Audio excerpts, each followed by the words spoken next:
माझ्या घरी मी, माझी पत्नी आणि माझी 18 वर्षाची भतीजी अंजू आमच्याकडे शिकायला होती. मित्रांनो, माझ्या लग्नानंतर 5 वर्षांनी माझ्या पत्नीने एका गोंडस मुलाला जन्म दिला. बाळ अजून लहान होतं आणि त्याची तशीच माझ्या पत्नीची काळजी घेण्यासाठी कोणी अनुभवी बाई नव्हती. म्हणून माझ्या आईने माझ्या पत्नीला तिच्या घरी म्हणजेच माझ्या सासरी बोलावून घेतलं. आता घरी मी आणि अंजू दोघे जायलो होतो. मी तिला फारसं बोलत नव्हतो. सकाळी लवकर कामावर निघायचो आणि रात्री उशिरा परत यायचो. सगळं काही व्यवस्थित चाललं होतं. पत्नीपासून दूर राहून जवळपास 1 महिना झाला होता आणि आता माझ्या मनात सुंदर वेळ अनुभवायची इच्छा होऊ लागली होती, पण काही मार्ग दिसत नव्हता. कधी कधी मी रात्री मूव्हीची सीडी आणून घ्यायचो, ज्यामुळे माझी इच्छा आणखीच वाढायची. एके दिवशी मला वाटलं का मी पूनमला पटवावं, यामुळे माझं काम सोपं होईल आणि जोपर्यंत पत्नी परत येत नाही तोपर्यंत मी मनसोक्त सुंदर अनुभव घेऊ शकेन. हाच विचार करून मी पूनमला पटवण्याचा जुगाड शोधायला लागलो. एके दिवशी मी चुकून सीडी माझ्या उशीखाली बेडवर विसरलो आणि कामावर निघून गेलो. नंतर मला आठवलं की मी सीडी घरीच विसरलो.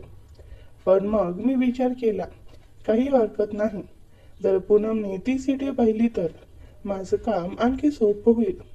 हा विचार मनात येताच माझा उत्साह वाढला आणि माझ्या मनात फक्त पूनमचा विचार घोळू लागला. संध्याकाळी घरी परतलो तेव्हा पूनम अगदी नेहमीसारखी वाटली. ती माझ्याशी कमीच बोलायची आणि मीही तिच्याशी फारसं बोलत नव्हतो. तिचं असं सामान्य वागणं पाहून माझा मूड खराब झाला.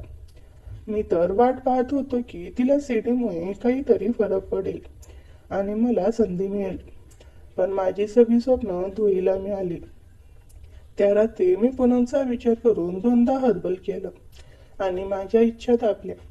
आता माझं सगळं लक्ष फक्त याच गोष्टीवर होतं की पूनमला माझ्या मनातलं कसं सांगावं. तिलाही माझ्यासोबत सुंदर अनुभव घेण्याची इच्छा आहे की नाही हे कसं समजावं. कुठे सगळं बिनसलं. हा विचार करत करत सारा दिवस गेला. माझं कामात अजिबात लक्ष लागत नव्हतं. म्हणून त्या दिवशी मी संध्याकाळी लवकर घरी परतलो. मला पाहून पूनमने गोड हसत म्हटलं, काका, आज तुम्ही खूप लवकर आलात. चहा घ्या, मी बाजारातून भाजी आणते. मी कपडे बदलून शांतपणे चहा प्यायला लागलो आणि तिच्याकडे पाहत राहिलो. तिचे व्यक्तिमत्व पाहून माझी भावना दाटून येऊ लागली होती. ती म्हणाली, मी भाजी आणते आणि घराबाहेर गेली. मी तिच्याकडे पाहतच राहिलो.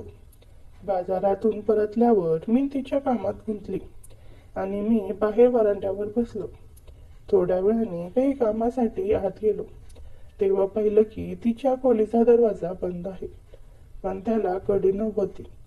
मी हळूच दरवाजा उघडला आणि आतलं दृश्य पाहून माझ्या डोळ्याचं पारण फिटलं. पूनम तयार होत होती आणि तिचे व्यक्तिमत्व मोकळे होते.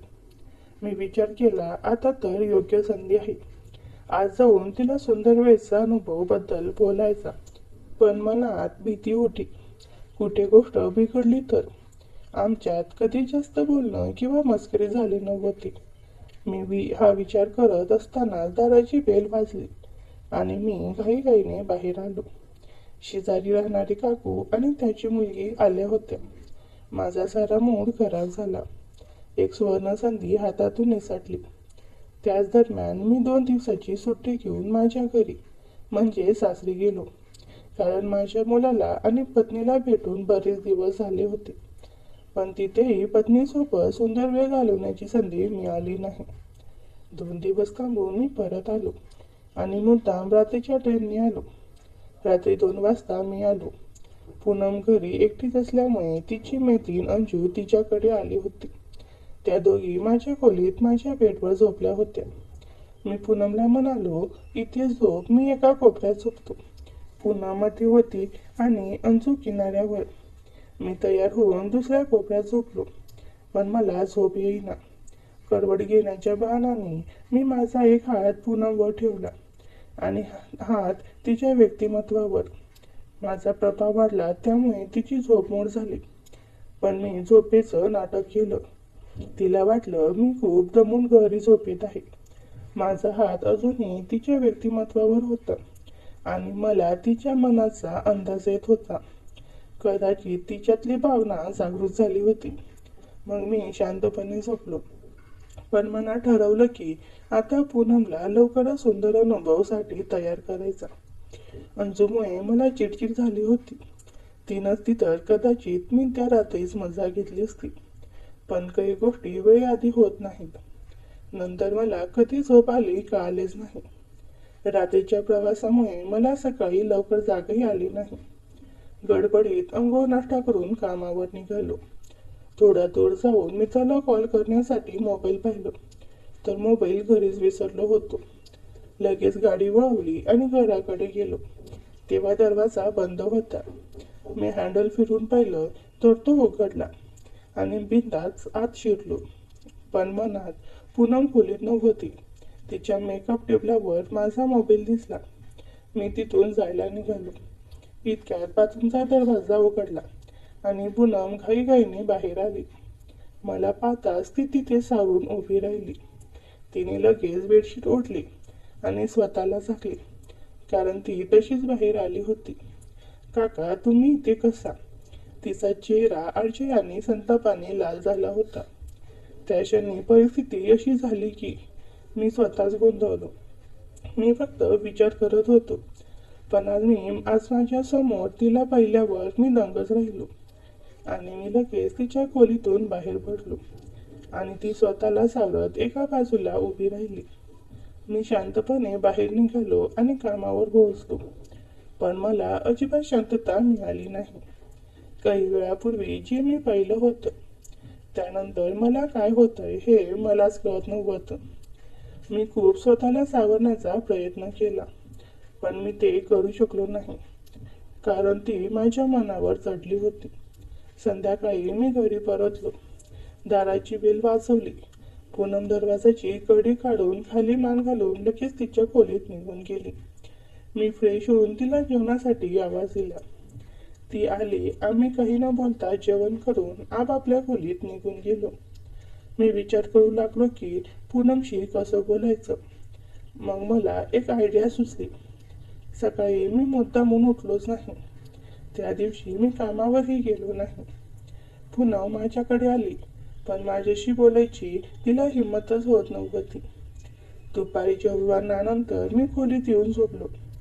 थोड्या वेळाने पूनम तिचं कामावरून खोलीत आली आणि म्हणाली, काका, तुमचा मूड काही बरोबर दिसत नाही. काय झालं? मी तिला म्हणालो, माझं आयुष्य एकदम नीरस झालंय पूनम. माझी बायको आणि मुलगा माझ्यापासून दूर आहेत. सगळे आपापल्या कुटुंबासोबत मजा करतायत आणि मी इथे एकटा पडलोय. मला माझ्या बायको आणि मुलावर प्रेमही करता येत नाही. हे ऐकून ती खूप अस्वस्थ झाली आणि रडायला लागली. ती म्हणाली, हे सगळं माझ्यामुळे झालं. माझ्यामुळे तुम्हा दोघांना त्रास होतोय. मी तिला समजावलं, असं नाहीये पूनम, पण ती रडतच राहिली. मग मी तिला जवळ घेतलं. जेव्हा ती आणखी जोरात रडायला लागली, मी तिला शांत करायचा प्रयत्न केला. तेव्हा मी तिच्या कपावर एक पापी दिली, पण ती अजूनही रडत होती. मला वाटलं हीच ती संधी आहे. मी तिला पॅपी द्यायला सुरुवात केली. तिने थोडा विरोध केला, पण मी म्हणालो, आज मला थांबू नको पूनम. मी प्रेमासाठी खूप भुकेलो आहे. तू मला साथ दिली नाहीस तर कोण देणार? तुला जर मी सुखी राहावं असं वाटत असेल तर मला माझ्या बायकोची कमतरता जाणवू देऊ नको. माझं प्रेम स्वीकार. आता तिचा विरोध कमी झाला आणि ती पूर्णपणे वितवली. मी तिला पॅपी द्यायला लागलो आणि व्यक्तिमत्वाला हाताने सुंदर अनुभव देऊ लागलो. यामुळे ती पण प्रभावित झाली आणि ती मला पूर्णपणे साथ द्यायला लागली. मग तिने माझी भावना मोकळी केली आणि हाताने सुंदर अनुभव दिला. मी तिची व्यक्तिमत्व मोकळे केले. ती लाजत म्हणाली, मला खूप लाज वाटते. मी तिला समजावलं, अगं, लाजण्याने काही होत नाही. जीवनाचा खरा अनुभव असाच तर आहे. ती लांब लांब श्वास घ्यायला लागली. मी समजलो की आता ती अनुभव घेण्यासाठी पूर्ण तयार आहे. मग मी भावना जीवनात टाकली आणि सुंदर वेळेचा अनुभव द्यायला सुरुवात केली. ती तर जणू वेडी झाली आणि बडबडायला लागली. काका, खूप आनंद येतोय. आजपासून तुम्ही माझे काका नाही, माझे ते आहात. मी सुंदर अनुभव देत राहिलो आणि काही वेळाने मी तिला म्हणालो, माझ्या भावनेतून रंग सुटणार आहे. मग ती म्हणाली, जीवनातच सोड रंग काका. मग मी जीवनात रंगाच्या 5-6 पिचकाऱ्या सोडल्या. थोडा वेळ आम्ही दोघेही बटलो. मी तिला विचारलं कसं वाटलं. ती हसत म्हणाली, खूप मस्त वाटलं काका. मला माहीत असतं की तुम्हाला मी आवडते, तर मी हा 1 महिना वाया घालवला नसता. रात्री तुम्ही आणि काकू खोलीत सुंदर अनुभव घ्यायचाच, तेव्हा तुमच्या आवाजाने माझंही मन खूप होत होतं की कुणी मलाही असं सुंदर वेळेचा अनुभव द्यावा. मी विचारलं, तू कोणता तरी बॉयफ्रेंड बनवला असेल ना? ती म्हणाली, नाही काका, मुलं खूप हरामी असतात. गर्लफ्रेंड बनवले की सगळ्यांना सांगत फिरतात. मला कुणी माझ्याबद्दल वाईट बोलावं असं वाटत नाही. मी तर सुरुवातीपासून तुमच्यासोबतच सुंदर अनुभव घ्यायचा ठरवला होता. यामुळे माझंही काम होत राहील आणि घरातली गोष्ट घरातच राहील. हे ऐकून मी खूप खुश झालो आणि पुन्हा एकदा तिला सुंदर वेळेचा अनुभव दिला. संध्याकाळी आमची झोप उशिरा उघडली. मी घाईघाईने तयार झाली आणि म्हणाली, तुम्हीही तयार व्हा, घरी कोणी आलं तर अडचण होईल. मी तयार झालो आणि बाहेर आलो. ती म्हणाली, आता मी तुमची घरवाली झाली. जोपर्यंत काकू परत येत नाही तोपर्यंत मला सकाळी आणि संध्याकाळी सुंदर वेळेचा अनुभव हवाय. पण आता पॉकेट शिवाय नाही, तर आता बाजारात जाऊन पॉकेट आणि जेवणासाठी काहीतरी घेऊन या, कारण आता जेवण बनवायला उशीर होईल आणि सुंदर वेळेचा प्रोग्राम होणार नाही. तिचा हा प्रभाव पाहून मी खूप खुश झालो. मी बाईक घेतली आणि बाजारात निघालो. मनात एक अमानिक आनंद दाटून आला होता. पूनमच्या बोलण्याने माझ्या मनात एक नवी ऊर्जा संचारली होती. तिचे ते शब्द, आता मी तुमची घरवाली झाले, माझ्या कानात घुमत होते. पोचलो तेव्हा मला जाणवलं की माझ्या बाजारात आयुष्यात एक नवं वळण आलं आहे. पूनमच्या सहवासाने माझ्या एकाकी आयुष्यात रंग भरायला सुरुवात झाली होती. समजली तर माझ्या पत्नीला माझ्या पण त्याच वेळी माझ्या मनात एक भीतीही दाटत होती. जर ही गोष्ट कुणाला सासरी किंवा शेजार बाजारात माझं आयुष्य उद्ध्वस्त होऊ शकतं. पण पूनमच्या त्या गोड हसण्याने आणि तिच्या नजरेतल्या त्या विश्वासाने माझी सगळी भीती कुठच्या कुठे पळून गेली. बाजारातून मी पूनमने सांगितलेलं सगळं सामान घेतलं. जेवणासाठी काही रेडीमेड पदार्थ, फळ आणि अर्थातच तिने हसत हसत मागितलेलं पॉकेट. दुकानदाराने मला एक कटाक्ष टाकला, पण मी दुर्लक्ष केलं. माझ्या मनात फक्त पूनमचा विचार होता. ती घरी माझी वाट पाहत असेल. तिच्या त्या लाजळ्या हसण्याने आणि त्या चमकणाऱ्या डोळ्यांनी. घरी परतताना रस्त्यावर मला अंजू दिसली, पूनमची चुलत बहीण. ती मला पाहून हसली आणि म्हणाली, काका, आज काय खास आहे? इतक्या मस्त मूडमध्ये दिसताय. मी कसं बसं हसत म्हणालो, काही नाही अंजू, फक्त तुझ्या काकाला आज कामातून सुट्टी मिळाली म्हणून मूड चांगला आहे. पण माझ्या मनात एक शंका डोकावली, अंजूला काही संशय तर आला नाही ना? ती पूनम सोबत राहते, त्या दोघींचं काय बोलणं झालं असेल? पण तिच्या चेहऱ्यावर काही संशय दिसत नव्हता आणि मी स्वतःला समजावलं की मी जास्त विचार करतोय. घरी पोचलो तेव्हा पूनम स्वयंपाकघरात होती. ती त्या रेडीमेड पदार्थाचं काहीतरी बनवण्याच्या तयारीत होती.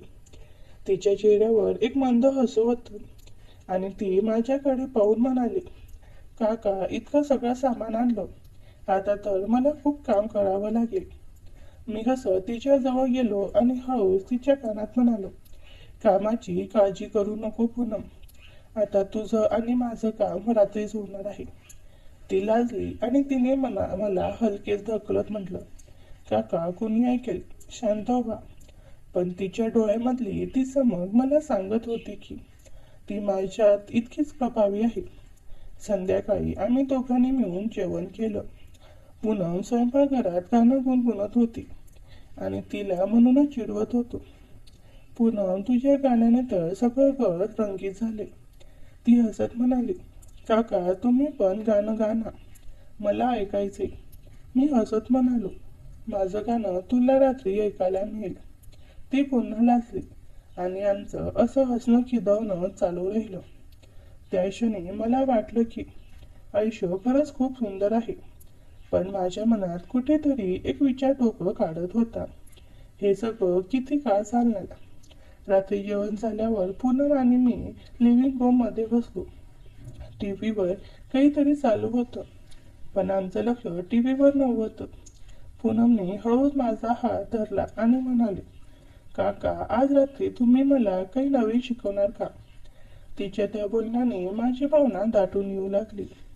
मी तिला खेचलं आणि म्हणालो, पूनम तू तयार आहेस का खऱ्या अनुभवासाठी? ती हसत म्हणाली, काका मी कधीपासून तयार आहे. आम्ही दोघे माझ्या खोलीत गेलो. रात्रीचं शांत वातावरण, मंद प्रकाश आणि आमच्या मनातला तो प्रभाव, सगळं काही परफेक्ट होतं. मी तिच्या डोळ्यात पाहत म्हणालो, पूनम तू खरंच खूप सुंदर आहेस. ती लाजली, पण तिच्या डोळ्यात एक वेगळीच चमक होती. आम्ही एकमेकांना त्या रात्री सुंदर वेळेचा अनुभव दिला. पूनमची ती कोमलता, तिचा तो प्रभाव आणि तिच्या जीवनातली ती ऊब, सगळं काही मला वेड लावत होतं.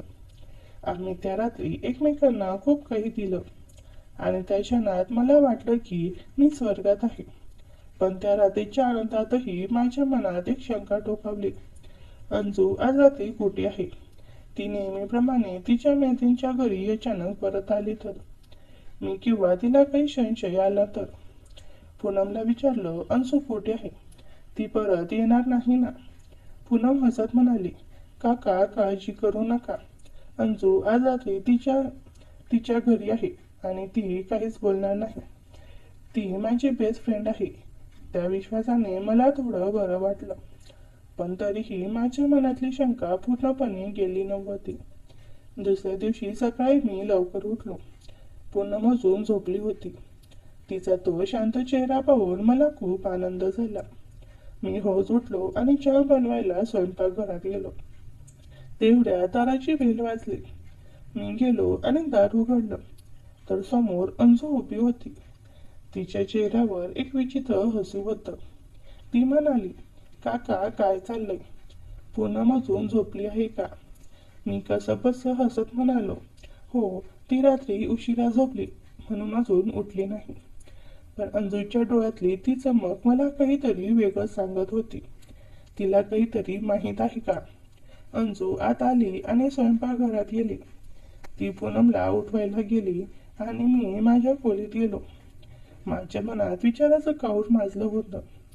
जर अंजूला आमच्याबद्दल काही समजलं असेल तर ती काय करेल? ती पूनमची बेस्ट फ्रेंड आहे. पण तरीही जर तिने कुणाला सांगितलं तर माझ्या पत्नीला किंवा माझ्या सासरी माझं आयुष्य उद्ध्वस्त होऊ शकतं. थोड्या वेळाने पूनम आणि अंजू स्वयंपाकघरातून हसत खिदळत बाहेर आल्या. पूनमने मला पाहून डोळा मारला आणि अंजूने मला एक कटाक्ष टाकला. ती म्हणाली, काका तुम्ही आज कामावर नाही जाणार का? की पूनम सोबतच घरी राहणार? तिच्या त्या बोलण्याने माझा जीव घाबरला. तिला नक्की काय माहीत आहे? मी हसत म्हणालो, नाही अंजू, आज कामावर जायचंय. पण तू आणि पूनम काय प्लॅन करताय? ती हसत म्हणाली, काही नाही काका, फक्त गप्पा मारणार आहोत. पण तिच्या त्या हसत्यात काहीतरी लपलेलं होतं. त्या दिवशी मी कामावर गेलो, पण माझं मन कामात लागत नव्हतं. अंजूच्या त्या हसण्याने आणि तिच्या त्या बोलण्याने माझी सगळी शांतता हिरावून घेतली होती. मी पूनमला मेसेज केला, पूनम अंजूला काही माहीत आहे का? ती आज खूप विचित्र वागत होती. पूनमने लगेच रिप्लाय केला, काका काळजी करू नका. अंजू माझी बेस्ट फ्रेंड आहे. ती काहीच बोलणार नाही. तुम्ही फक्त रात्री लवकर घरी या. मला तुमची खूप आठवण येते. तिच्या त्या मेसेजने मला थोडं बरं वाटलं. पण तरीही माझ्या मनातली शंका गेली नव्हती. संध्याकाळी घरी परतलो तेव्हा पूनम आणि अंजू दोघी लिव्हिंग रूम मध्ये बसून टीव्ही पाहत होत्या. अंजू मला पाहून म्हणाली, काका, आज रात्री आम्ही मूव्ही पाहणार आहोत. तुम्ही पण बसा ना. मी हसत म्हणालो, ठीक आहे, पण कोणती मूव्ही? पूनमने हसत म्हटलं, काका तुम्हीच निवडा. मी एक रोमॅन्टिक मूव्ही निवडली आणि आम्ही तिघे बसून मूव्ही पाहायला लागलो. पण मूव्ही पाहताना अंशूमधूनच मला कटाक्षी टाकत होती आणि पूनम मला हळूच हात धरत होती. माझं मन पुन्हा गोंधळलं. अंजूला खरंच काही माहीत आहे का? किंवा ती फक्त मला चिडवते? मूव्ही संपल्यावर अंजू म्हणाली, काका मी आज रात्री इथेच झोपणार आहे. घरी जायला आता उशीर झालाय. माझा जीव पुन्हा घाबरला. जर अंजू इथेच राहिली तर माझा आणि पूनमचा प्लॅन कसा होणार? पण पूनमने मला डोळ्यांनी इशारा केला आणि मी शांत राहिलो. रात्री जेवण झाल्यावर अंजू तिच्या खोलीत गेली आणि पूनमने मला हळूच तिच्या खोलीत बोलावलं. ती म्हणाली, काका अंजू झोपली आहे आणि तुम्ही आणि मी. पण ती बोलत असताना अंजूच्या खोलीतून आवाज आला, पूनम तू कुठे आहेस? पूनमने घाबरून माझ्याकडे पाहिलं आणि मी तिला इशाराने शांत राहायला सांगितलं. अंजू खोलीत आली आणि तिने आम्हाला पाहिलं. तिच्या चेहऱ्यावर एक विचित्र हसू होतं. ती म्हणाली, काका पूनम तुम्ही दोघे काय बोलताय? मला पण सांगा ना. माझा जीव घाबरला. पण पूनमने शांतपणे म्हटलं, काही नाही अंजू, मी काकांना फक्त एक गोष्ट सांगत होते. पण अंजूने एक कटाक्ष टाकला आणि म्हणाली, ठीक आहे, पण मला सगळं माहीत आहे. माझा जीव अक्षरशः गळात आला. तिला सगळं माहीत आहे म्हणजे काय? तिने आम्हाला एकत्र पाहिलं की पूनमने तिला काही सांगितलं? मी पूनमकडे पाहिलं पण ती शांत होती. अंजू पुढे म्हणाली, काका तुम्ही आणि पूनम खूप जवळ आलात नाही का? पण काळजी नको, मी कुणाला काही सांगणार नाही. पण मला एक गोष्ट हवी आहे. माझ्या डोक्याचा विचारांचा भुगा घुमायला लागला. अंजूला काय हवं आहे? ती आम्हाला ब्लॅकमेल करणार आहे का? की तिचं काही वेगळंच डोक्यात आहे? पूनमने हळूच माझा हात पकडला आणि ती अंजूला म्हणाली, अंजू तुला काय हवंय? स्पष्ट बोल. अंजू हसत म्हणाली, पूनम तू काळजी करू नकोस.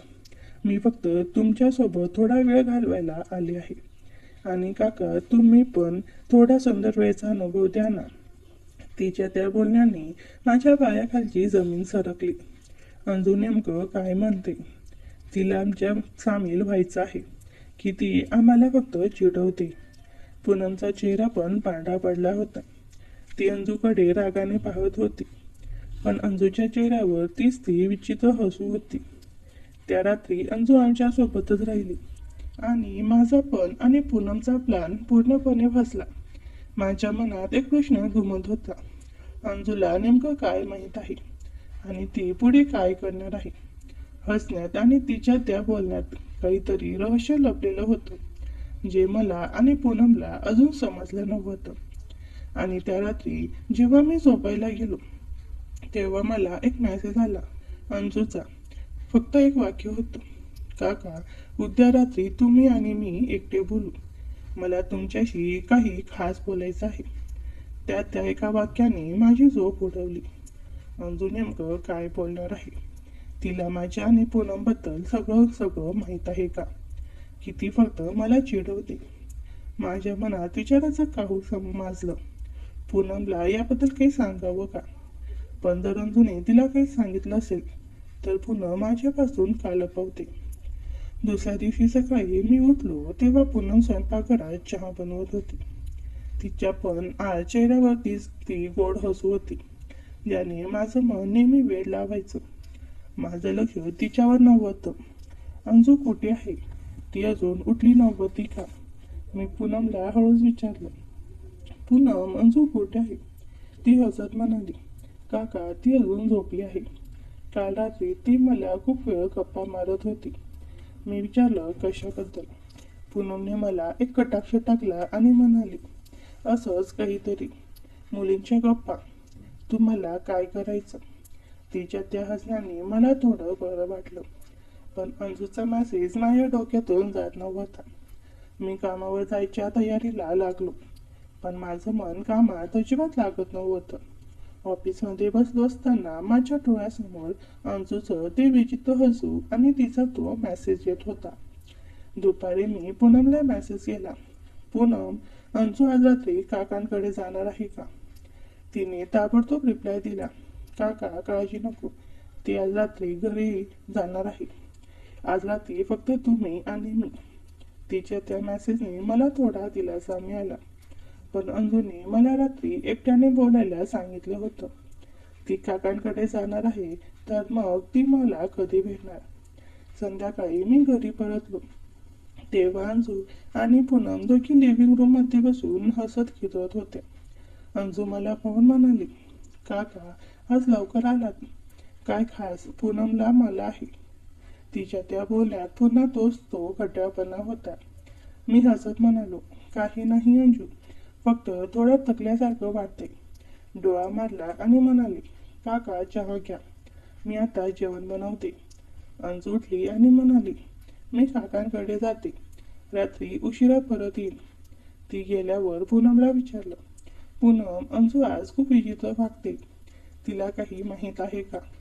पूनम हसत म्हणाली, काका तुम्ही खूपच जास्त विचार करता. अंजू फक्त मस्ती करते, ती माझी बेस्ट फ्रेंड आहे, ती काहीच बोलणार नाही. पण माझ्या मनातली शंका अजूनही कायम होती. रात्री जेवण झाल्यावर पूनम आणि मी माझ्या खोलीत गेलो.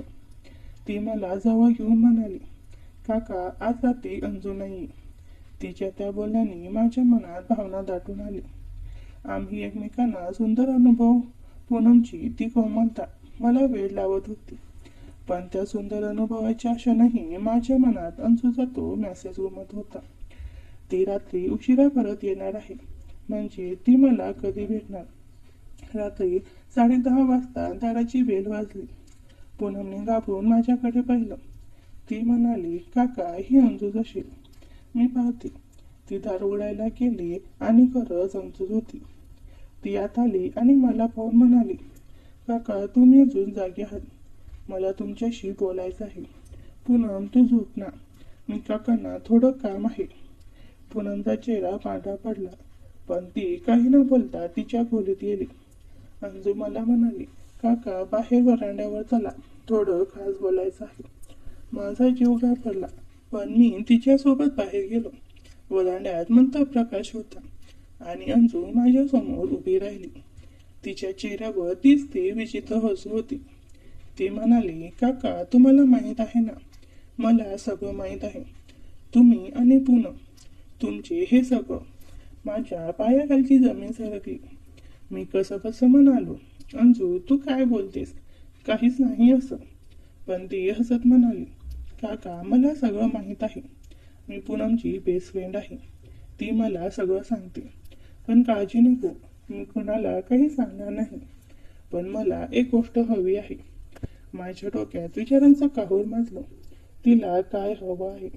ती पुढे म्हणाली, काका तुम्ही पूनमला जे सुंदर अनुभव देता, तसं मला पण द्या.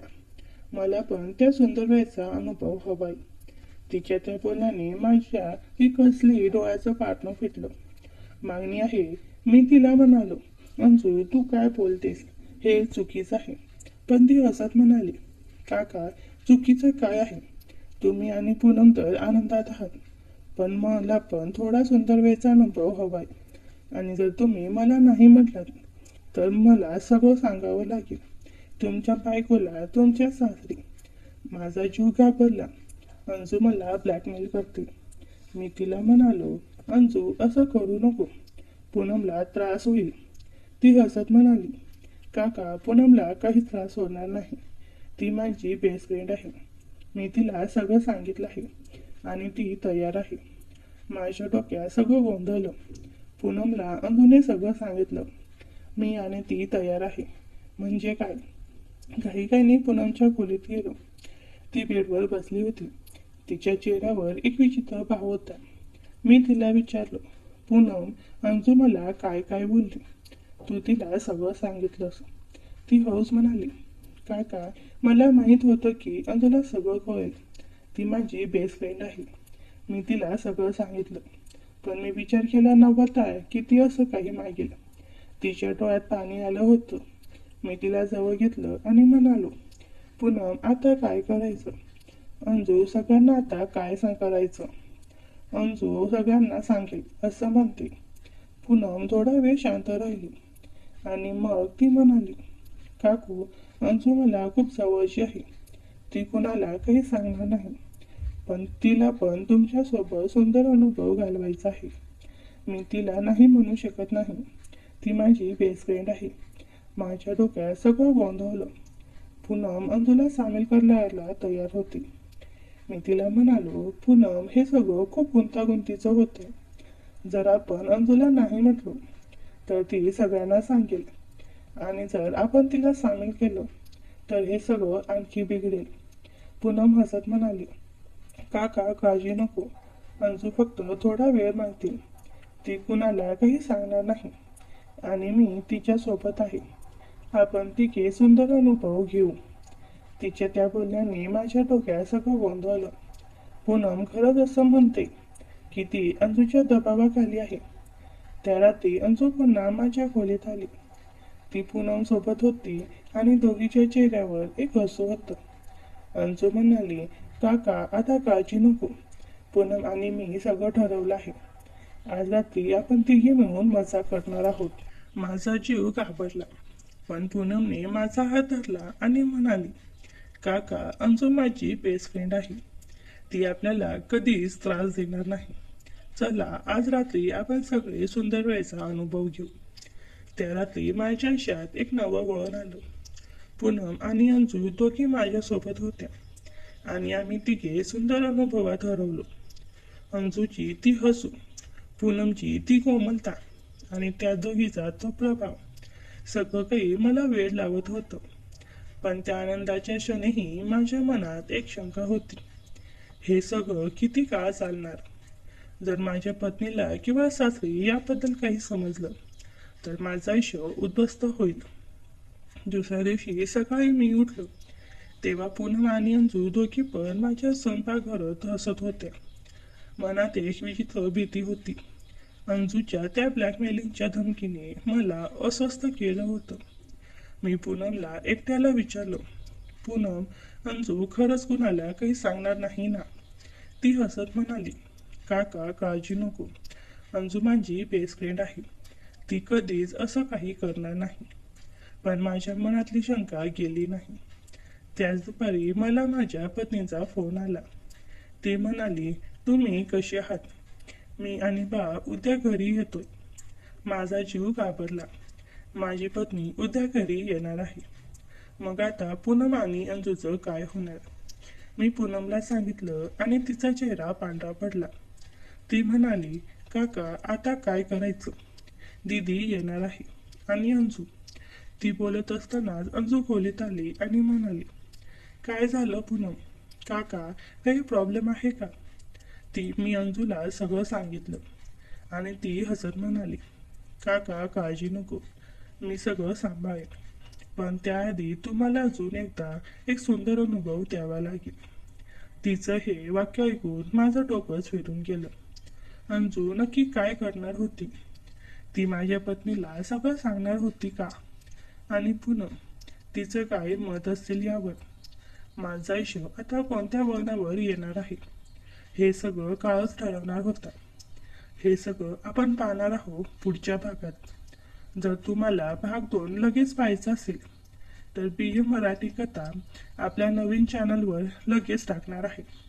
तर लगेच जाऊन त्या चॅनलला सबस्क्राईब करून घ्या आणि कमेंटमध्ये भाग 2 लिहा. लिंक डिस्क्रिप्शनमध्ये आणि कमेंटमध्ये दिलेली आहे. धन्यवाद.